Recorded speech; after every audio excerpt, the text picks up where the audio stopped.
Hi everyone, I'm Basil Neelambra, tutor for Audit and Assurance.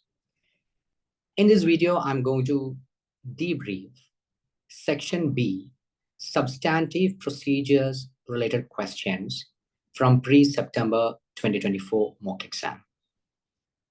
As you know that in Section B, 3 questions will be definitely asked and normally for a minimum of 49 marks. Audit risk, internal control deficiency, and substantive procedures are those 3 topics. So having a thorough knowledge of audit risk, internal control deficiency, and substantive procedures will definitely help you to pass the audit and assurance examination. So the substantive procedures question starts from question number 23 in pre-September 2024 mock exam question. So they have given a case scenario where it is mentioned that it is 1st July 20x5.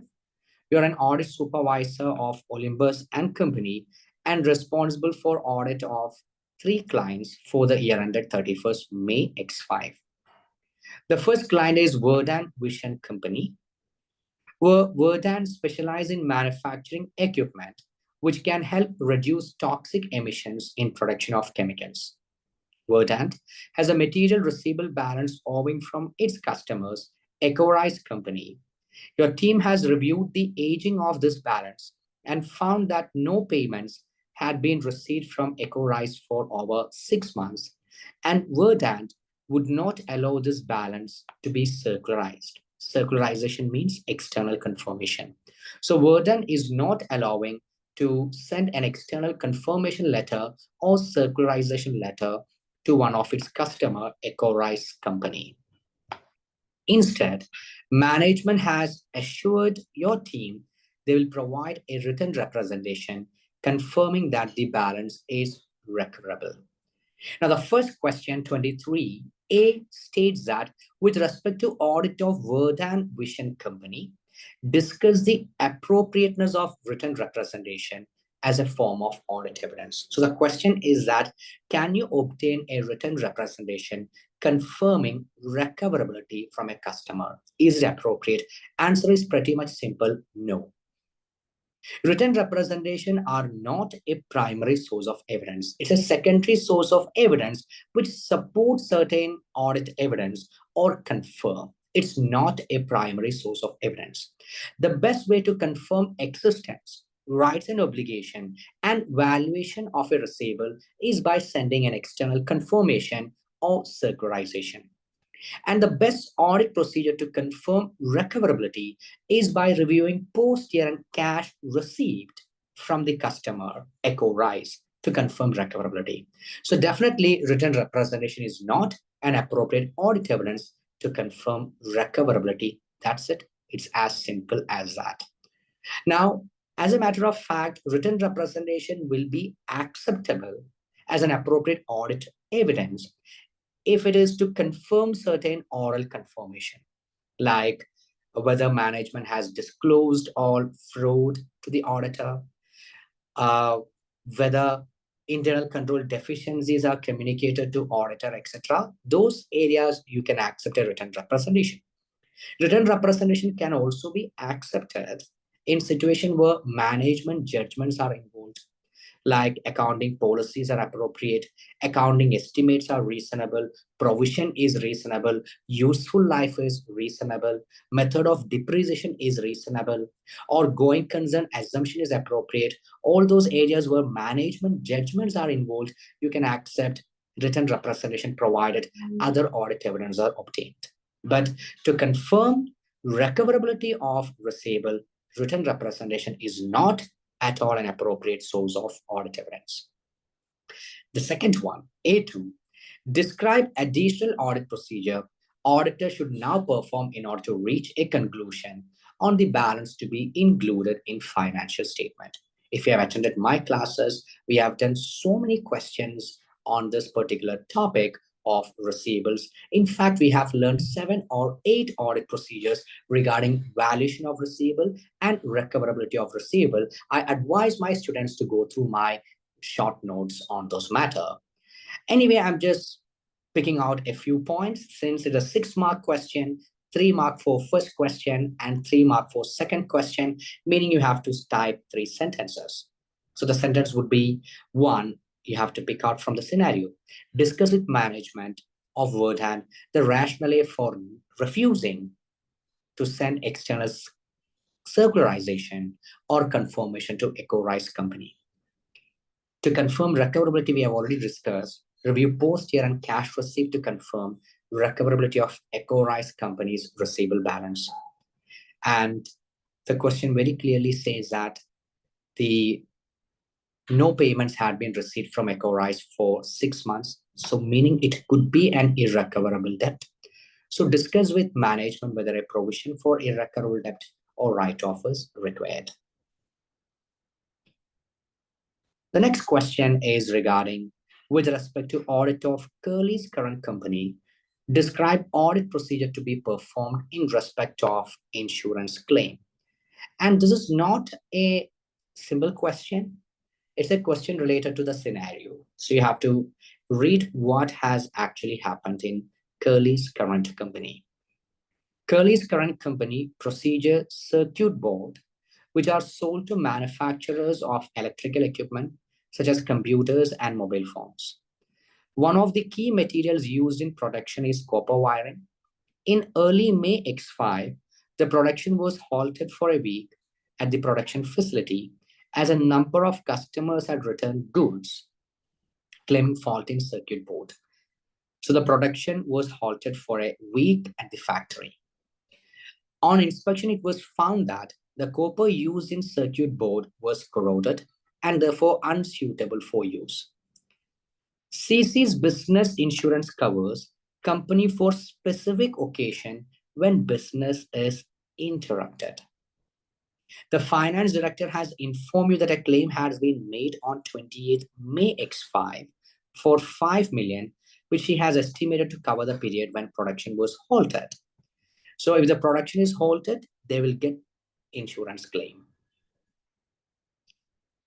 An adjustment has been made to recognize 5 million as receivable as at 31st May X5. So what are the audit procedures? The first one is to inspect the terms of CC's insurance claim to determine whether this interruption can be covered under the insurance. The question very clearly says that specific occasions where business is interrupted. So whether this will be counted as a specific occasion has to be determined.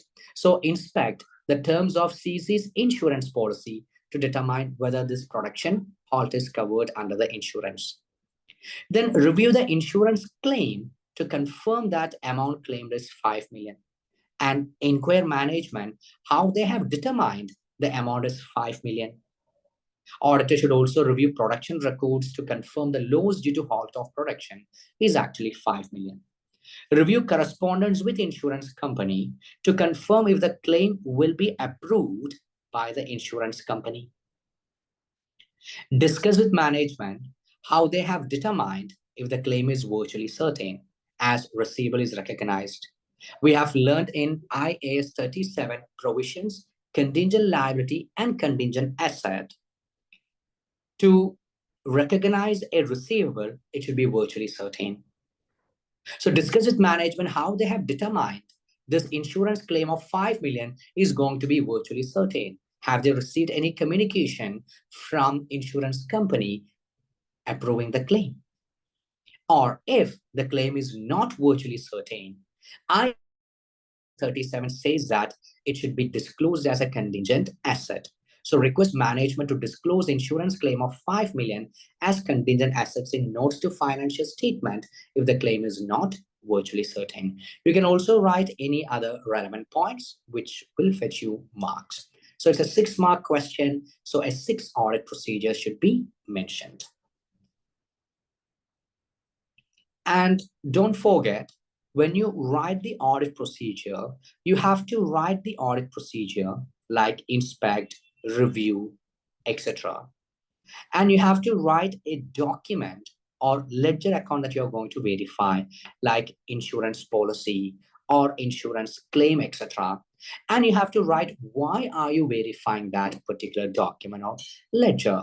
For example, in case of inspect CC's insurance policy is to determine whether production halted is covered under the claim.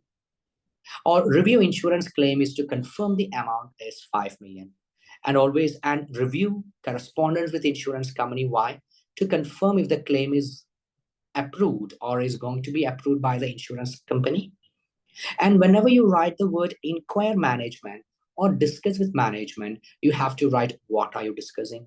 So inquire the management how they have determined 5 million is the claim, or discuss with management how they have determined that the amount is virtually certainable that they are recording it as receivable. Now, moving on to the last question. With respect to audit of stock food, discuss whether financial statements require amendment. You have already seen the same question repeating in one of the other section B question, asking whether it requires amendment. Now, remember in my class on ISA 560 subsequent events, which we have done at least 3 or 4 questions, and you can refer to the PPT that I've shared regarding ISA 560 in Google Classroom. We have learned that this type of question where the examiner asks you discuss whether financial statements require amendment, you have to write your answer in 3 sentences. One, you have to write whether it requires amendment or not, yes or no. Then you have to write the technical reason. If it is amendment, that is, if it is an adjusting event, you have to write it provide evidence on condition existing at reporting date. And if it is a non-adjusting event, you have to write it does not provide evidence on condition existing at reporting date. There is 1 mark available for that. And the third one, you have to write the treatment. If it's an adjusting event, how you are going to adjust it. And if it is a non-adjusting event, disclosing notes to financial statement. Now, let's read the question. Stark Food Company operates a chain of food wholesalers across the country, and its year-end was 31st May 20x5. The final audit is nearly complete. Revenue for the year is 78 million, and profit before tax is 7.5 million. The following events has occurred subsequent to the year-end. A key supplier of Stark Food is suing them for breach of contract. The lawsuit was filed prior to the year-end, so conditions do exist at reporting date. And the sum claimed by them is 1 million. This has been disclosed as a contingent liability in notes to financial statement. However, correspondence has just arrived from the supplier indicating they are willing to settle the case for a payment by Stark Foods of 0.6 million. It is likely that the company will agree to this. So definitely it's an adjusting event. So yes, amendment is required. It is an adjusting event because it provides evidence on condition existing at reporting date, and a provision of 0.6 million should be recognized in financial statement of year ended 31st May X5. The second question is asking you to describe audit procedures that should be performed in order to form a conclusion on the amendment. So you have to state what are the audit procedures that should be done by the auditor to verify if it's an adjusting event. 1. Pick out from the scenario. Review audit procedure, correspondence from the supplier. Why? To confirm the amount of settlement is 0.6 million. Review the audit procedure, board meeting minutes document to confirm Stark Company will pay 0.6 million and it is probable. And review post-year-end cash payment to confirm if the amount of 0.6 million is paid. You can also write any other relevant points. And finally, the last one, explain the impact on audit report should the issue remain unresolved. So you might remember that when we discussed impact on audit opinion, I've stated that your answer should contain 8 points, and we have done at least 13 or 14 past paper question practice in our classes. So what are those 8 points that examiner want to see in impact on audit report? 1, whether the misstatement is material or not, you have to prove with a benchmark. Second one, if it's a misstatement, material misstatement, a modified opinion will be issued. And you have to state whether which modified opinion will you issue. Is it qualified except for opinion? Is it adverse opinion? Or is it disclaimer of opinion? Then you have to state the technical reason. For example, if it is a qualified except for opinion, you have to state that it is because misstatement is material but not pervasive. If it's an adverse opinion, you have to state that it because misstatement is material and pervasive. Then you have to state the opinion paragraph. And if it's a modified opinion, you have to state that a basis for qualified except for opinion, or a basis for adverse opinion, or a basis for disclaimer of opinion will be required.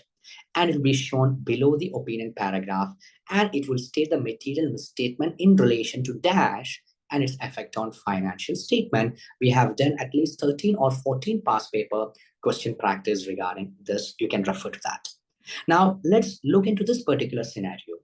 The management has to recruit a provision of 0.6 million. So if management is not recording that provision of 0.6 million, we have to check whether that misstatement is material or not. For that, the question has given you two benchmark. One, revenue for the year is 78 million and PBT is 7.5 million. The benchmark for revenue is 0.5 million, meaning if the misstatement is equal to 0.5 percentage, meaning if the misstatement is equal to 0.5 percentage or more, it is material. The benchmark for PBT is 5 percentage, meaning if the misstatement is equal to 5 percentage or more than that, it is material.